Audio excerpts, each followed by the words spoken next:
नमस्कार, मैं रवश कुमार। साथियों, स्वागत है आपका ईपीएस 95 मिनिमम पेंशन बढ़ोतरी के एक और वीडियो में।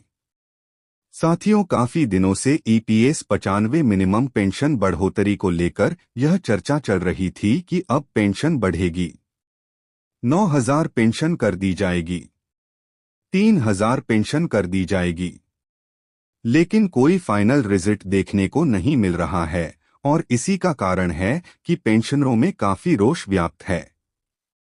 पेंशनर्स काफी असमंजस की स्थिति में है और लगातार सोशल मीडिया पर इस तरह की खबरें आती हैं कि अब पेंशन बढ़ने वाली नहीं है, सरकार हमें कुछ देने वाली नहीं है और हमें जो कुछ भी मिल रहा है उसी पे हमें गुजर बसर करना है और अब हमें उम्मीद छोड़ देनी चाहिए। और इसी बीच में बहुत सारे सोशल मीडिया पर यह भी खबरें आ रही हैं कि आरटीआई से यह पता चला गया है कि सरकार कुछ भी देने वाली नहीं है, ईपीएफओ कोई भी पेंशन बढ़ोतरी नहीं करने वाली है। तो इस बीच पेंशनों में काफी निराशा व्याप्त हो जाती है कि शायद अब हमें कोई भी देखने वाला नहीं है, सरकार ने पल्ला झाड़ लिया, ईपीएफओ ने भी पल्ला झाड़ लिया और जो आश्वासन मिलते हैं वह काफी झूठे होते हैं, वह भी खाली बयानबाजी करते हैं, लेकिन धरातल पर कुछ निकल कर नहीं आ रहा है। इस वजह से पेंशनों में काफी निराशा व्याप्त है।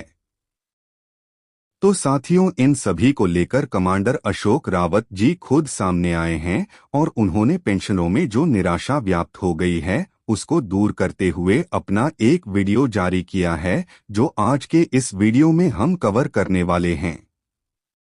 तो वीडियो अंत तक जरूर देखिए ताकि कमांडर साहब जो कह रहे हैं वो आप तक मैसेज पहुंच जाए। तो साथियों, चलिए सुनते हैं कमांडर साहब क्या कह रहे हैं। नमस्कार, आपका चैनल बहुत रिलायबल है। अभी जो आपने कहा अफवाहें फैलाई जा रही हैं, देखिए आप YouTube वालों को जानते हैं, कुछ भ्रमित होने की जरूरत नहीं है, वह उनका अपना काम कर रहे हैं, हम अपना काम कर रहे हैं और मैं आपको यह बताना चाहता हूं, आपके माध्यम से सभी लोगों को बताना चाहता हूं, आपका काम हो रहा है, निश्चित तौर पर हो रहा है। और जो लोग अभी मैंने एक दो वैसे देखे भी कि आरटीआई लगाया, अरे आरटीआई लगाना, यह तो लोकसभा में भी यही उत्तर मिलते हैं, यह सिस्टम बदलना है का इसीलिए आंदोलन है। यह जो इनके जो पहले से पके पकाए आंसर्स हैं, ईपीएफओ के हो या मंत्रालय के हो, उसको बदलना है, इसीलिए आंदोलन है और यह बदलने वाला है। हमारे लोगों को हमें अपना यश मिलेगा, हम जरूर जरूर जीतेंगे, आप चिंता मत कीजिए। हम जो बोलते हैं अभी मैं बोल रहा हूं, यह आपको सत्य मान के चलना है, इसमें कोई दो राय नहीं। हमारे कष्ट है, लाखों लोगों के कष्ट हैं, बहुत लोगों ने बहुत आंदोलन करके कई लोग गुजर गए हैं, उनके बलिदान के साथ मजाक करना अच्छी बात नहीं है। जो हमारे भाई हैं उनका बहुत उपकार मानता हूं, आभार मानता हूं, उन्होंने इस आंदोलन को बढ़ाया, बहुत उसका वाहन किया है, लोगों तक पहुंचाया है, सरकार तक पहुंचाया है, क्योंकि मेनस्ट्रीम मीडिया इतना ध्यान नहीं देती, लेकिन सोशल मीडिया ने हमें बहुत मदद की है। आगे भी मैं ऐसी अपेक्षा करता हूं सभी से कि सोशल मीडिया के हमारे भाइयों से कि आपका सहयोग बनाए रखें।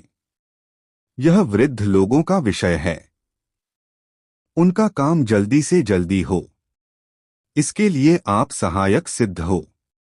आपके सहायता से ही हम वृद्ध लोग जीतेंगे और आपकी सहायता हमें बहुत बहुत महत्वपूर्ण लगती है। किसी भी तरीके से आप जो सहयोग पहले से करते रहे वह करते रहें और किसी भी तरीके से इन लोगों का मनोबल ना गिराएं। इतनी मेरी प्रार्थना है कि कुछ भी करके इन लोगों का मनोबल ना गिराएं। आप हमें सहायक से हमारे नेशनल चीफ कोऑर्डिनेटर हैं आदरणीय रमाकांत नरगुण जी और जो हमारे मुख्य समन्वयक हैं उन सभी से बात करके यह हमने तय किया है कि एक जूम मीटिंग लेंगे, लोगों की राय लेंगे। हमारा ऑर्गेनाइजेशन भी डेमोक्रेटिक तरीके से चलता है और उस राय में हम एक डेट निश्चित करेंगे कि अगर सरकार इस पर्टिकुलर डेट तक हमारा काम नहीं करती तो दिल्ली में या जैसे जिस तरीके से बहुत बड़ा आंदोलन करेंगे और वह करो या मरो का आंदोलन होगा। यह हम अभी ज्यादा देर हम नहीं सह सकते।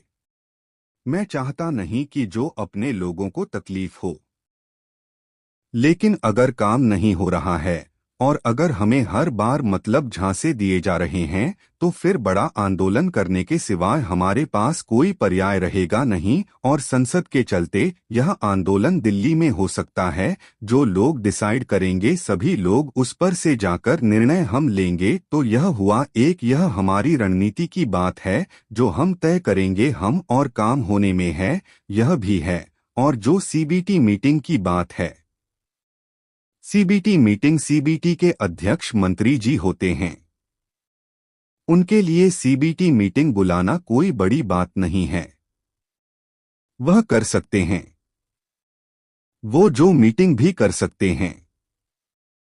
और उनके मन में आया तो सीबीटी की बहुत बड़ी अड़चन तो नहीं होगी और यह जल्दी से जल्दी काम हम पूरे देश में घूमकर एक जागृति बना रहे हैं, संगठन को मजबूत करने की कोशिश कर रहे हैं, क्योंकि संगठन रहेगा तभी यह काम होगा, एक अकेले का काम नहीं है। हमें जो आश्वासन मिलते हैं उसके तौर पर मैं आपको बताता हूं, कई बार आश्वासन ढीले होते हैं, झूठ भी होते हैं, लेकिन अभी इस 19 तारीख को जून महीने के 19 तारीख को हम दिल्ली में आदरणीय श्रम मंत्री जी से मिले। 1 घंटे की चर्चा हुई और उन्होंने स्पष्टतया कहा कि मेरी तरफ से आपका पेंशन का जितना रिकमेंडेशन हो सकता था मैक्सिमम वह तैयार है और अभी मैं इसके बाद, लेकिन उन्होंने यह भी कहा कि आपके अपेक्षाकृत मैं पूरा श्रम मंत्रालय से नहीं दे सकता, इसीलिए मुझे वित्त मंत्री जी से मदद लेनी पड़ेगी और उसके लिए मुझे मैसेज भी आया है वित्त मंत्री जी का कि हमारे सेक्रेटरी को मतलब शमशम सचिव को वित्त सचिव ने बुलाया है। तो मैंने उनको कहा ऐसे मिनिस्टर बोल रहे हैं। मैंने उनको कहा कि आप मत जाना, मैं खुद जाऊंगा। तो उनकी मुलाकात होने वाली है और उसमें उन्होंने यह भी कहा कि हम